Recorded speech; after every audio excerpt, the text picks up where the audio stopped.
नमस्कार बच्चों, आज हम सब पढ़ेंगे कक्षा 7 की हिंदी व्याकरण का छठा पाठ समास। समास यानी कंपाउंड।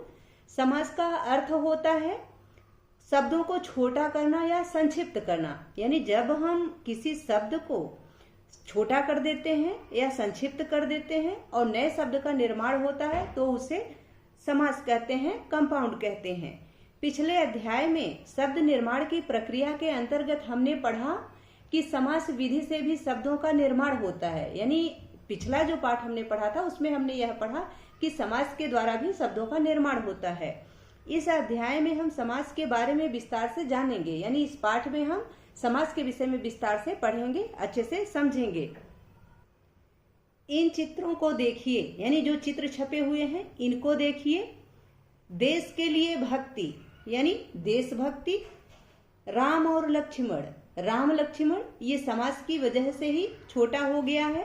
ठीक है, देशभक्ति छोटा हुआ है, जबकि इसका पूरा क्या नाम है, देश के लिए भक्ति। यानी पूरा है देश के लिए भक्ति और सामासिक शब्द क्या हुआ, देशभक्ति। राम और लक्ष्मण पूरा है और सामासिक शब्द क्या हुआ, राम लक्ष्मण। इसी प्रकार 10 मुख वाला यानी 10 मुख, रावण। तो यहाँ क्या है, 10 मुख वाला जो है यह मूल शब्द है, बड़ा शब्द है। और सामासिक शब्द क्या हुआ, 10 मुख, यानी छोटा करके जो शब्द बना वह बना 10 मुख। रसोई के लिए घर, रसोई घर, तो रसोई घर सामासिक शब्द है और रसोई के लिए घर यह वास्तविक शब्द है, हिंदी शब्द है। रसोई घर भी हिंदी शब्द ही है, लेकिन यह सामासिक हिंदी शब्द है। ठीक है, आगे हम जानते हैं कि समास किसे कहते हैं। समास, समास का शाब्दिक अर्थ है छोटा करना या संक्षिप्त करना।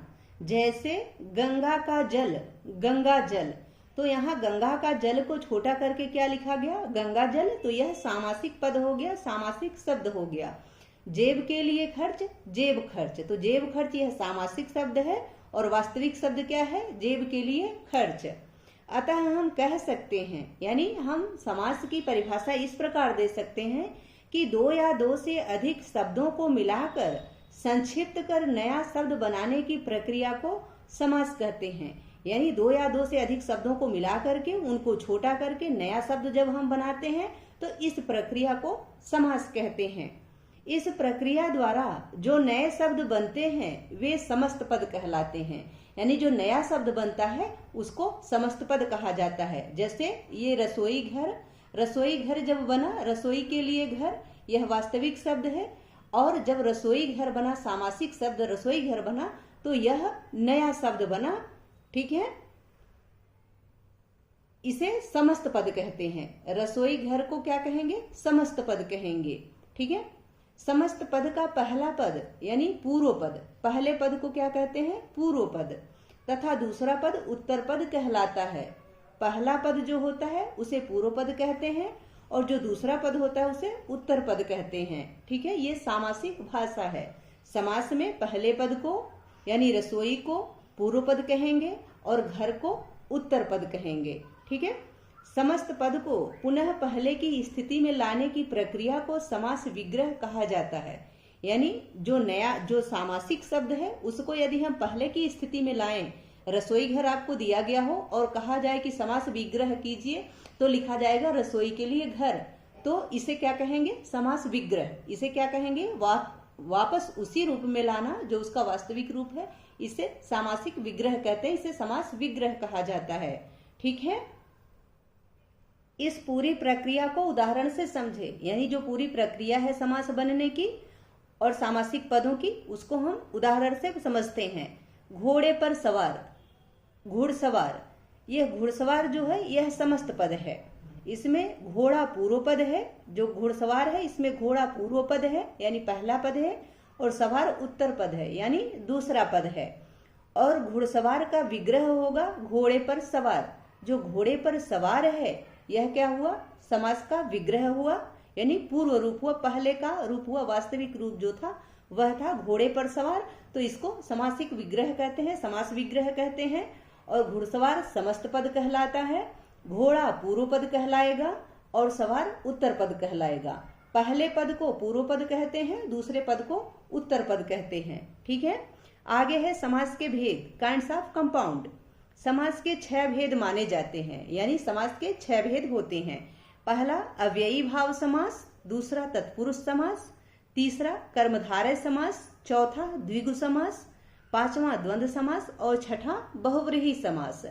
आइए अब इनके बारे में विस्तार पूर्वक जानें। अब हम एक एक करके सारे समास के विषय में विस्तार से पढ़ेंगे।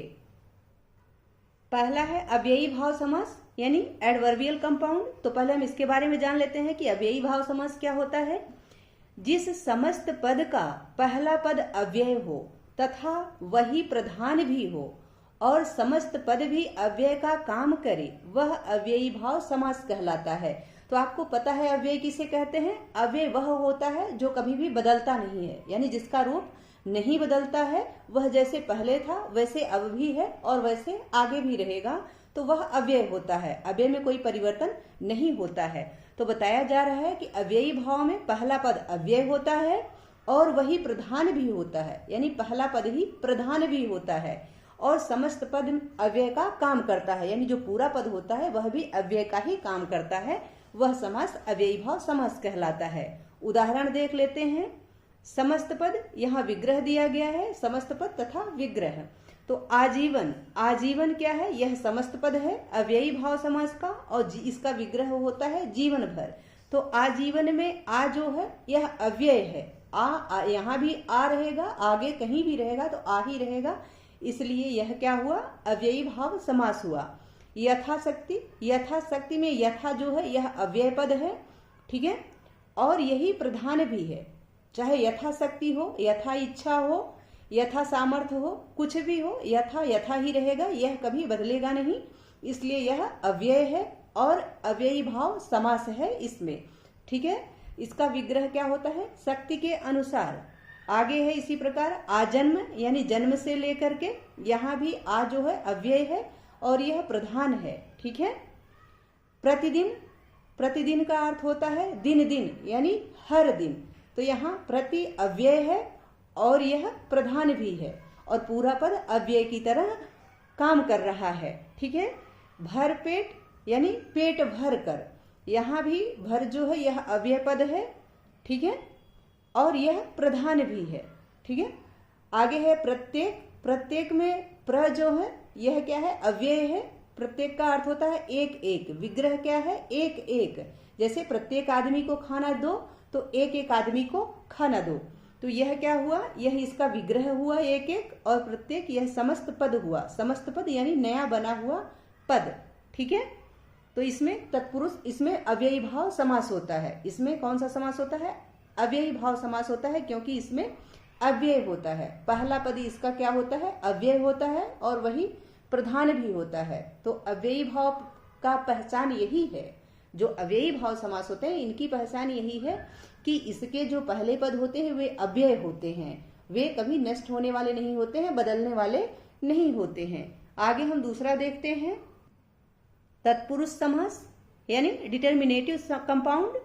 तो जिस समास में दूसरा पद यानी उत्तर पद प्रधान हो, दूसरा पद यानी उत्तर पद, बाद वाला जो पद है वह प्रधान हो, वह तत्पुरुष समास होता है। इसमें समस्त पद बनाते समय कारक चिन्हों यानी परसर्गों का लोप हो जाता है।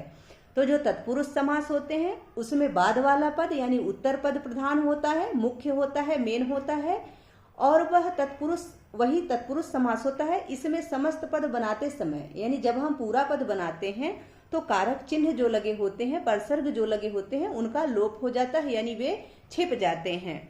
जैसे उदाहरण देखिए, ग्रामगत यानी ग्राम को गत, यहाँ कर्म तत्पुरुष समास है, तो इसमें को का लोप हो जाता है यानी को छिप जाता है और शब्द बनता है ग्रामगत। समस्त पद क्या हुआ, ग्रामगत, और विग्रह क्या है, ग्राम को गत। इस को का ये परसर्ग है, कारक चिन्ह है, तो इसका लोप हो जाता है यानी यह छिप जाता है और कर्म तत्पुरुष बनता है, ठीक है। यश प्राप्त यानी यश को प्राप्त, यह भी कर्म तत्पुरुष है। यहाँ भी आप देखिए कि इस कारक चिन्ह का लोप हो गया है और शब्द बना है, सामासिक शब्द क्या हुआ, यश प्राप्त।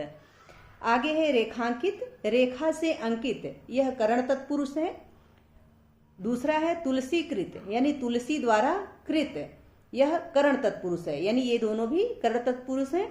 तो यहाँ रेखांकित में रेखा से अंकित, तो से का लोप हो गया है और हो गया है रेखांकित। सामासिक शब्द क्या हुआ? रेखांकित। और तुलसीकृत, तुलसी द्वाराकृत में द्वारा का लोप हो गया है, यानी द्वारा छिप गया है, से छिप गया है, कोच छिप गया है। तो इनका जो कारक चिन्ह होते हैं, परसर्ग होते हैं, इनका लोप हो जाता है, ये छिप जाते हैं। किसमें? तत्पुरुष समास में। आगे है परीक्षा केंद्र, यानी परीक्षा के लिए केंद्र। यह संप्रदान तत्पुरुष है, यानी इसमें संप्रदान कारक लगा हुआ है। देशभक्ति, देश के लिए भक्ति, यह भी संप्रदान तत्पुरुष है। तो इसमें के लिए का लोप हो गया है। ठीक है, परीक्षा के लिए केंद्र, तो के लिए का लोप हो गया, यानी के लिए छिप गया है और सामासिक शब्द क्या बना है? परीक्षा केंद्र। दूसरा देशभक्ति, देश के लिए भक्ति, इसमें के लिए का लोप हो गया है और सामासिक शब्द क्या बना है? देशभक्ति। ठीक है, और ये संप्रदान तत्पुरुष है। तत्पुरुष समास का कुछ और उदाहरण दिया गया है, तो हम उसको भी देख लेते हैं। जैसे पथभ्रष्ट, यानी पथ से भ्रष्ट, यहाँ अपादान तत्पुरुष है। जन्मांध, जन्म से अंधा, तो यहाँ भी अपादान तत्पुरुष है और यहाँ से का लोप हो गया है, यानी से छिप गया है। आगे है गंगा जल, यानी गंगा का जल। राजकुमार, राजा का कुमार, यानी राजा का पुत्र। अगर राजपुत्र होता तो राजा का पुत्र, तो यह संबंध तत्पुरुष है, यानी गंगा के जल का संबंध बताया गया है कि यह गंगा का जल है। जल का संबंध गंगा से बताया गया है कि यह गंगा का जल है। राजा का पुत्र, राजा का कुमार, यानी राजकुमार, तो संबंध बताया गया है कि यह राजा का कुमार है, इसलिए यहाँ संबंध तत्पुरुष है। ठीक है, वनवास, वन में वास, अधिकरण तत्पुरुष है। घुड़सवार, घोड़े पर सवार, अधिकरण तत्पुरुष है। तो इसमें आप देखेंगे कि से का, में का, पर का, इनका लोप हो गया है और नए शब्द इस प्रकार से बने हुए हैं कि पथभ्रष्ट, जन्मांध, गंगा जल, राजकुमार, वनवास, घुड़सवार, इस प्रकार से नए शब्द बने हैं। ये सामासिक शब्द हैं, यह सामासिक विग्रह है और यह बताया गया है कि यह कौन सा तत्पुरुष है। ठीक है, आगे हम देखते हैं कर्मधारय समास, यानी अपोजिशनल कंपाउंड। जो तीसरा समास है वह है कर्मधारय समास, यानी अपोजिशनल कंपाउंड। इस समास के दोनों पदों में विशेषण विशेष से अथवा उपमान उपमेय का संबंध होता है। यानी जो कर्मधारय समास होते हैं, इनके दोनों पदों में विशेषण विशेष होता है या फिर उपमान और उपमेय होता है। इनका संबंध बताया जाता है, संबंध बनाया जाता है। उदाहरण देख लेते हैं। नील कमल, यानी नीले रंग का कमल। इसमें नीला जो है यह क्या है? विशेषण है और कमल विशेष्य है। तो यहाँ विशेषण और विशेष्य का संबंध है। महात्मा, यानी महान आत्मा, यह विग्रह है, यह सामासिक शब्द है और यह क्या लगा हुआ है उसमें, यानी विशेषण विशेष्य है या उपमान उपमेय है, यह बताया गया है। तो महान आत्मा में विशेषण विशेष्य का संबंध है, यानी महान जो है यह विशेषण है, आत्मा विशेष है। ठीक है, आगे है चंद्रमुख, यानी चंद्रमा के समान मुख। यहाँ उपमान और उपमेय का संबंध बताया गया है। चंद्रमा के समान मुख, यानी मुख को चंद्रमा के समान बताया गया है। मुख क्या है? यह उपचंद्र क्या है? यह उपमान है और मुख उपमेय है। दूसरा है चरण कमल, चरण रूपी कमल। यहाँ भी उपमान और उपमेय का संबंध बताया गया है। इसमें चरण क्या है? उपमान है और कमल उपमेय है। इसी प्रकार मुख चंद्र, यानी मुख रूपी चंद्र, यहाँ भी उपमान और उपमेय का ही संबंध है। मुख क्या है? यह उपमान है, चंद्र यह उपमेय है। ठीक है, फिर है विद्याधन, यानी विद्या रूपी धन। यहाँ भी उपमान और उपमेय का संबंध है। विद्या उपमान है और धन क्या है? यह उपमेय है। ठीक है, तो जो कर्मधारय समास होता है इसमें विशेषण विशेष से अथवा उपमान उपमेय का संबंध होता है, यही इसकी पहचान होती है। या तो इसमें विशेषण विशेष से होता है या फिर उपमान और उपमेय होते हैं। ठीक है, और इस प्रकार इनका विग्रह होता है। जैसे नीलकमल का, नीले रंग का कमल, यह विग्रह हो गया और नीलकमल सामासिक शब्द हो गया, पूरा पद हो गया। ठीक है, इसमें पूर्व पद नील हो गया और कमल उत्तर पद हो गया। ठीक है, इसी प्रकार सबका है। आगे है द्विगु समास, यानी न्यूमेरल कंपाउंड। द्विगु समास किसे कहते हैं? जिस समस्त पद का पहला पद संख्यावाचक विशेषण होता है उसे द्विगु समास कहते हैं। यानी द्विगु समास की पहचान हम कैसे करें? इसमें संख्या का उच्चारण होता है, यानी इसमें संख्या रहती है। द्विगु समास की पहचान यही है कि इसमें संख्या का बोध होता है, संख्या का पता चलता है। उदाहरण से समझें, चौमासा यानी 4 मासों का समूह। तो जब हम चौमासा का हिंदी करते हैं तो आता है कि 4 महीनों का समूह, 4 मासों का समूह, मासों यानी महीनों का, 4 मासों का समूह चौमासा हुआ। चौराहा 4 राहों का समूह चौराहा हुआ। तो जहाँ संख्या का बोध होता है, जिन पदों में, जिन सामासिक पदों में संख्या का बोध होता है, संख्या का पता चलता है, वहां द्विगु समास होता है। यानी द्विगु समास को यदि आपको पहचानना है तो देखिए कि क्या उसमें संख्या का बोध हो रहा है, क्या पता चल रहा है कि इसमें संख्या है। तो यदि आपको संख्या का बोध होता है यानी वो द्विगु समास है। पंचवटी 5 वटों का समूह। तो यहाँ भी पंचवटी में 5 वटों का समूह आपको पता चल रहा है कि इसमें 5 है। त्रिभुज यानी 3 भुजाओं वाली आकृति, आपको पता चल रहा है कि इसमें 3 भुजाएं हैं। तो 3 यानी संख्या, आपको संख्यावाची शब्द मिल रहे हैं, इसलिए यहाँ द्विगु समास है। आगे है त्रिफला यानी 3 फलों का समूह। तो यहाँ भी 3 का बोध हो रहा है। त्रि यानी 3 का बोध हो रहा है, इसलिए यह क्या है, द्विगु समास है। नवग्रह 9 ग्रहों का समूह। त्रिरत्न 3 रत्नों का समूह। शताब्दी शत यानी 100, आब्दियों यानी वर्षों का समूह। शत, यहाँ शताब्दी में शत आपको 100 संख्यावाची है, आपको पता चल रहा है कि 100 आब्दियों यानी वर्षों का समूह। तो जब आपको पता चल रहा है कि 100 वर्षों का समूह यानी यह क्या हुआ, द्विगु समास हुआ। यहाँ संख्यावाची पद है इसलिए यह द्विगु समास हुआ। तो द्विगु समास समझने का सबसे सही तरीका क्या है कि यह संख्यावाची होता है। ठीक है, इसमें संख्याएं रहती हैं। आगे हम देखते हैं 5वां यानी द्वंद्व समास, कॉपलेटिव कंपाउंड। तो जिस समस्त पद के दोनों पद प्रधान होते हैं, जो द्वंद्व समास होता है इसमें दोनों पद प्रधान होते हैं, वहां द्वंद्व समास होता है। दोनों पद योजक चिन्ह यानी जो डैश का चिन्ह लगता है इसके द्वारा जुड़े होते हैं। जो द्वंद्व समास होता है उसमें दोनों पद प्रधान होते हैं, यानी पहला पद भी प्रधान होता है और दूसरा पद भी प्रधान होता है, यानी दोनों इक्वल होते हैं, दोनों का महत्व बराबर होता है। जैसे माता पिता, माता और पिता, जब हम इसका विग्रह करते हैं तो होता है माता और पिता। तो माता पिता जब हम लिखते हैं तो बीच में योजक चिन्ह लगाते हैं ना, कि डैश का चिन्ह लगाते हैं, माता डैश पिता। तो ऐसे चिन्ह लगे होते हैं और दोनों पद प्रधान होते हैं, यानी माता का भी अपना महत्व होता है और पिता का भी अपना महत्व होता है, दोनों इक्वल होते हैं, बराबर होते हैं, इसलिए यहाँ द्वंद्व समास होता है। तो द्वंद्व समास को हम इसी प्रकार से पहचानेंगे कि इसमें दोनों पद प्रधान होते हैं, दोनों पद मेन होते हैं, कोई किसी से छोटा बड़ा नहीं होता है। जैसे राम लक्ष्मण, राम और लक्ष्मण। तो राम और लक्ष्मण, जब हम राम लक्ष्मण लिखते हैं तो हम लिखते हैं राम डैश लक्ष्मण, और जब विग्रह करते हैं तो लिखते हैं राम और लक्ष्मण। तो इसमें दोनों पद प्रधान है, यानी राम का भी अपना महत्व है, लक्ष्मण का भी अपना महत्व है, दोनों मेन है, इसलिए यहाँ द्वंद्व समास होता है। अब हम इसका उदाहरण देख लेते हैं। उदाहरण में दिया गया है माता पिता, माता डैश पिता, माता और पिता, यह इसका विग्रह हुआ। सुख दुख, सुख और दुख, ये सुख दुख डैश लगा हुआ है। देखिए तो दोनों पद प्रधान है, सुख भी प्रधान है, दुख भी प्रधान है, यानी मेन सुख भी है, मेन दुख भी है, इसलिए सुख और दुख। और यहाँ द्वंद्व समास हुआ। अच्छा बुरा, यहाँ अच्छाई की भी प्रधानता है, बुराई की भी प्रधानता है, इसलिए अच्छा बुरा ये दोनों प्रधान है और यहाँ द्वंद्व समास है। गंगा यमुना, गंगा और यमुना दोनों का अपना अपना महत्व है, दोनों बराबर हैं, इसलिए यहाँ द्वंद्व समास है। पाप पुण्य, पाप या पुण्य, ठीक है, और डैश का चिन्ह भी लगा हुआ है, तो द्वंद्व समास की पहचान होती है ये दोनों पद बराबर होते हैं, इक्वल होते हैं, तथा बीच में डैश का चिन्ह लगा होता है, यानी योजक चिन्ह। योजक चिन्ह कहते हैं जोड़ने वाले चिन्ह को, ठीक है। जैसे ये जोड़ के एक दूसरे को बनाते हैं, पाप या पुण्य बना देते हैं, पाप पुण्य को।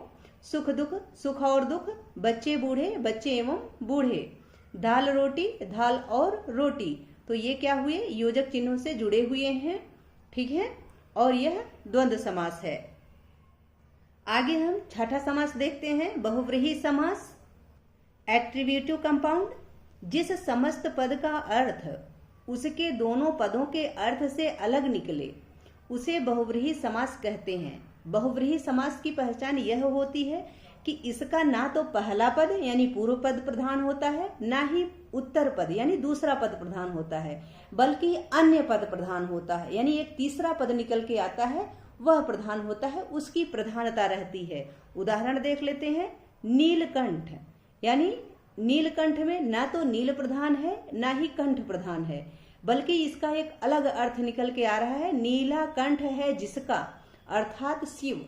तो शिव निकल के आ रहा है, इसलिए शिव की प्रधानता है, नीलकंठ की प्रधानता नहीं है। इसलिए यहाँ क्या हुआ, बहुव्रीहि समास है। बहुव्रीहि समास में अन्य पद की प्रधानता होती है, यानी तीसरे पद की प्रधानता होती है। ठीक है। पीतांबर, पीत यानी पीले, अंबर यानी वस्त्र है जिसके, पीले वस्त्र हैं जिसके, किसके वस्त्र पीले हैं, श्री कृष्ण के, इसलिए पीतांबर का अर्थ क्या हो गया, श्री कृष्ण। तो यहाँ ना तो पीत का की प्रधानता है, ना ही अंबर यानी वस्त्र की प्रधानता है। प्रधानता किसकी है, कृष्ण की, इसलिए यहाँ बहुव्रीहि समास है। दशानन, दस आनन है जिसके, अर्थात रावण। दस आनन, आनन का अर्थ होता है मुंह, आनन का अर्थ क्या होता है, मुंह, यानी जिसके 10 मुंह है जिसके, अर्थात 10 मुख किसके हैं, रावण के, इसलिए तीसरा पद रावण हुआ और यही पद प्रधान हुआ। चक्रपाणि, चक्र है पाणी, पाणी यानी हथेली में, जिसके, तो चक्र किसके हाथ में है, कृष्ण के, विष्णु के।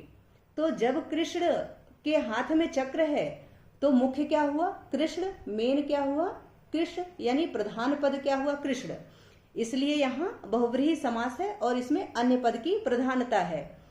आगे है चतुर्भुज, 4 भुजाएं हैं जिसकी, अर्थात विष्णु। 4 भुजाएं किसकी है, विष्णु भगवान की है, तो इसमें तीसरा पद प्रधान है। अन्य पद जो निकल के आ रहा है कि चतुर्भुज यानी 4 भुजाओं वाला, जिसके पास 4 भुजाएं हैं, अर्थात विष्णु भगवान, तो इसलिए यहाँ अन्य पद की प्रधानता है और यह बहुव्रीहि समास है। चतुर्मुख यानी 4 मुख हैं जिसके, अर्थात ब्रह्मा। 4 मुख किसके हैं, ब्रह्मा जी के, इसलिए यह पद प्रधान है, अन्य पद प्रधान है, तीसरा पद प्रधान है। लंबोदर, लंबा उदर है जिसका, अर्थात गणेश। तो लंबा उदर, उदर का अर्थ होता है पेट, जिसका पेट लंबा है, तो लंबा पेट किसका है, गणेश जी का, इसलिए अन्य पद प्रधान हुआ और मूल शब्द बना गणेश। ठीक है। तो बहुव्रीहि समास की पहचान कैसे होती है कि इसमें ना तो पहला पद प्रधान होता है, यानी पूर्व पद ना तो प्रधान होता है, ना ही दूसरा पद अर्थात उत्तर पद प्रधान होता है, बल्कि अन्य पद जो निकल के आता है वह प्रधान होता है, इसलिए यहाँ बहुव्रीहि समास होता है। ठीक है।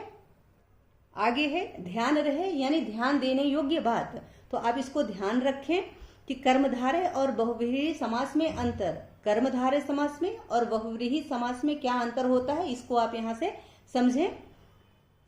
पहला है, कुछ सामासिक शब्द ऐसे हैं जो कर्मधारय और बहुव्रीहि दोनों में पाए जाते हैं। इनके अंतर को समझने के लिए इनके विग्रह पर ध्यान देना होगा, यानी इनका विग्रह किस प्रकार से हुआ है इसको समझना होगा। अब देखिए, आगे देखिए, कर्मधारय समास में विशेषण विशेष्य अथवा उपमान उपमेय का भाव होता है। तो आपने पढ़ा कि जब कर्मधारय समास जो होता है उसमें विशेषण या विशेष्य का संबंध होता है अथवा उपमान अथवा उपमेय का संबंध होता है, जबकि बहुव्रीहि समास में अन्य पद प्रधान होता है। अभी अभी आपने बहुव्रीहि समास पढ़ा कि बहुव्रीहि समास में अन्य पद यानी तीसरा पद प्रधान होता है। जैसे लंबोदर, लंबा है उदर जिसका, तो लंबोदर का अर्थ होता है गणेश। किसका उदर बड़ा है, किसका पेट बड़ा है, तो गणेश का, तो तीसरा पद प्रधान हुआ, अन्य पद प्रधान हुआ। तो इसको ध्यान में रखना है कि जो बहुव्रीहि होता है उसमें अन्य पद प्रधान होता है और कर्मधारय में विशेषण विशेष्य अथवा उपमान उपमेय का भाव होता है, संबंध होता है। उदाहरण देखिए, उदाहरण देके भी समझाया गया है। कमल नयन, कमल नयन में कमल उपमान है तथा नयन उपमेय है, यह कर्मधारय समास का उदाहरण है, यानी कमल नयन यह कर्मधारय समास का उदाहरण है। दूसरा है पीतांबर, पीतांबर में विशेषण विशेष्य का संबंध न लेकर, यहाँ विशेषण विशेष्य का संबंध नहीं है, किसी अन्य व्यक्ति यानी कृष्ण की ओर संकेत है। पीतांबर कहते हैं कृष्ण को, यानी पीला है वस्त्र जिसका, अर्थात श्री कृष्ण, तो कृष्ण की ओर संकेत किया गया है, इसलिए यहाँ बहुव्रीहि समास है। इसका विग्रह होता है पीत अंबर है जिसके, अर्थात कृष्ण, पीला वस्त्र किसे पसंद है? कृष्ण को पसंद है, इसलिए यहाँ बहुव्रीहि समास है। यहाँ बहुव्रीहि समास है, न कि कर्मधारय। यहाँ कर्मधारय समास नहीं है। कर्मधारय समास में उपमेय और उपमान का संबंध होता है, विशेषण और विशेष्य का संबंध होता है, जबकि बहुव्रीहि में अन्य पद प्रधान होता है। ठीक है। अब तक आपने पढ़ा, यानी पाठ में आपने पढ़ा कि दो या दो से अधिक शब्दों का मेल कर संक्षिप्त रूप बनाने की विधि को समास कहा जाता है। समास पद के पदों को अलग अलग करने की प्रक्रिया को विग्रह कहते हैं। जो सामासिक पद होते हैं उनको जब हम अलग अलग करके लिखते हैं तो उसे सामासिक विग्रह कहते हैं। समास के 6 भेद हैं: अव्ययी भाव, तत्पुरुष, द्विगु, द्वंद्व, कर्मधारय और बहुव्रीहि समास। तो आपने समास के 6 भेद भी पढ़े। आशा है कि यह पाठ आप सबको अच्छे से समझ में आ गया होगा। यदि पाठ से संबंधित या वीडियो से संबंधित कोई सुझाव हो तो प्लीज कमेंट बॉक्स में अवश्य लिखें। आपकी कोई क्वेरी हो उसको भी कमेंट बॉक्स में अवश्य लिखें। इस पाठ का अभ्यास कार्य हम अगली वीडियो में आपको प्रोवाइड करा देंगे। ठीक है। वीडियो देखने के लिए बहुत बहुत धन्यवाद।